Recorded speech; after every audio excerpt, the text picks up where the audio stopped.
So 2 jobs I'm going to cover in today's video. One is lubricating the contact ring on the back of the steering wheel. It's making a bit of a rubbing sound at low speed. The other, I'm going to change one of the turn signal indicator bulbs inside the instrument cluster, and to do that I need to take the cluster out so I can get to the back of it. Quite conveniently, the easiest way to take the cluster out is to take the wheel off. So let's start with that. Obviously this is a non-airbag car, so the steering wheel removal procedure is much more straightforward than if you have an airbag. If you do have an airbag, take a close look at the workshop procedure for doing so. It's not particularly complicated, but you just have to follow it carefully so that you don't either set off the airbag or end up with an SRS warning light that potentially has to be reset by a dealer. So to take off the steering wheel, first thing we'll do is take a plastic trim tool like this, insert it carefully behind the badge in the middle of the steering wheel. I suggest using something plastic that's not going to damage the rather soft edge of the plastic badge there. Just pop that off, try not to lose it down the side of the seat. Put that to one side, and in there we'll reveal a single 22mm nut that needs to come off. Now that is a nylon lock nut, so you are supposed to replace it if you take the wheel off. So when you put the wheel back on, you should get a new one. Otherwise the nylon lock, won't necessarily do its job. So we'll be replacing that. Now to get that off, obviously you need to counter hold the wheel, and the obvious way to do that is to engage the steering lock so that it doesn't rotate on you. So I'm doing this with the steering wheel completely straight, with the wheels straight. Best practice would be to put a mark between the column and the inside of the mounting hole on the wheel, or possibly if you can get something erasable just on the back of the column casing here versus the wheel, just to make sure you put it on back on straight. Since the wheel is straight, I'm pretty confident I can judge it by eye, so I haven't bothered to do that, but it is a good idea. So with the steering wheel lock engaged, I'm also just going to hold it with my knees as well, just to hold the slight slack that's still in the wheel. Take our socket, nice chunky ratchet, and anti-clockwise that off.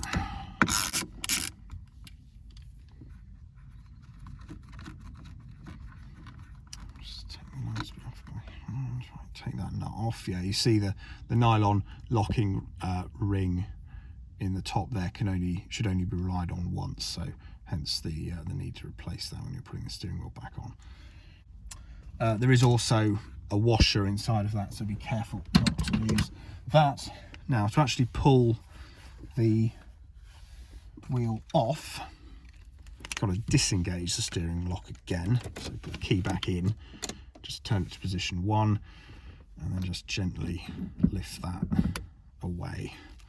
I'm just going to take the washer out so I don't lose that. Put that in a safe place. I find putting little screws and nuts and bits in the little coin tray towards the back of the center console is the best place to put things when working on the interior. So on the back here, that brass ring, you can see that's the contact ring for the horn. And you can see it's got a bit of copper grease around it that's gone a bit dry and cracked. So I'm just going to wipe off the excess on that, and then put some fresh grease on. It's also around the plastic bit here, so that's all nicely lubricated. Copper grease, I imagine, has been used because it's conductive, so it doesn't interfere with the horn contact and potentially stop the horn from working if you used like a regular non-conductive grease. So got some copper grease here, which I'll put round that in a minute, but I'm just going to put the wheel and the grease to one side while we look at the instrument cluster. So on the cluster, there are 2 little crosshead screws there and there. They are the only screws actually holding the cluster in place. So take a nice small crosshead and just there. So again, taking on the trim tool, just gently insert that in the top just to pop that out. It might be a little bit stuck in there, but I promise you there's nothing else holding it in place. You just got to very carefully prise it forward. Now, just got to be careful here not to scratch the glass face of the panel, for example, against the steering column. And just to make this a little bit easier, if you unlock the steering column adjustment lever and just pull it out as far as it'll go, just to give you a little bit more space when doing this. You just want to tilt it forward. Now, I'm only going to replace the one of the turn signal bulbs, so I don't actually have to get the whole cluster out to do that, because it's just at the top here. There are a load of multi-way connectors obviously on the back of the cluster. If you're having to get to bulbs lower down, say the warning light bulbs, then obviously you have to disconnect some of those connectors. But since I'm just going for the top here, I'm not going to do that right now. So, but the principle is the same. So the cluster bulbs for the turn signals are just up here, and I'll show you when I pop one out. They're those very little small kind of grey bulbs that have a little plastic slot on the back. That's what they look like.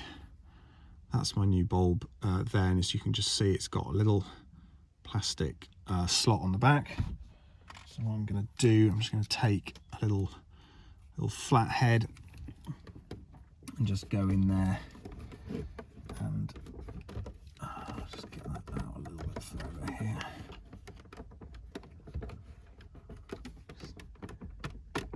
Just take that out a bit. Yeah, just get that out over the column so that I'm not resting the glass on the column. And just put that in there. You just want to rotate 90 degrees to release the bulb. Right, there we go. Right, that's our old one. And so I'll take that out and put the new one back in. So when it goes in, you want the slot head on the back to be vertical relative to the cluster casing, and then you just want to turn it 90 degrees to engage it in the hole. So that's all good. Let's gently slide that back in.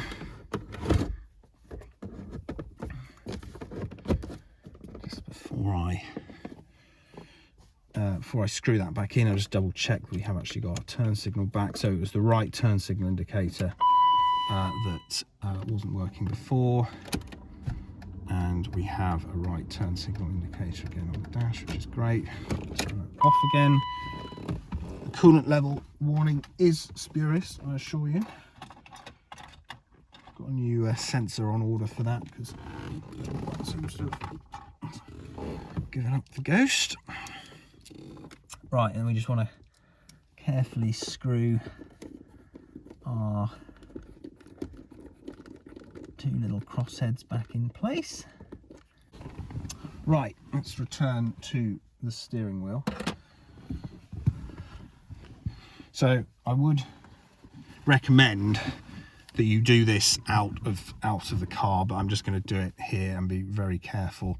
But obviously, particularly with cloth interiors, anything involving grease is best done away from the seats for obvious reasons. I do have rubber mats down in the car though, so dirty tissue and stuff I can just drop on the mats without having to worry about damaging my nice blue original carpets, which are currently in the boot since it's winter. So I'm just going to give that a bit of a wipe just to get off the kind of excess. All right, let's take our new grease. I'm just going to go put that there, go around the outside. Plenty of fresh grease around the outside there, so that will all distribute itself nicely around the wheel once it's been driven a bit. Right, just going to lock the steering column adjustment back in place so that doesn't move around. There we go. Right, take our washer.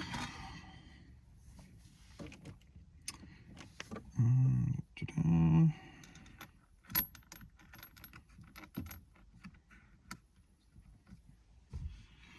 our new nut.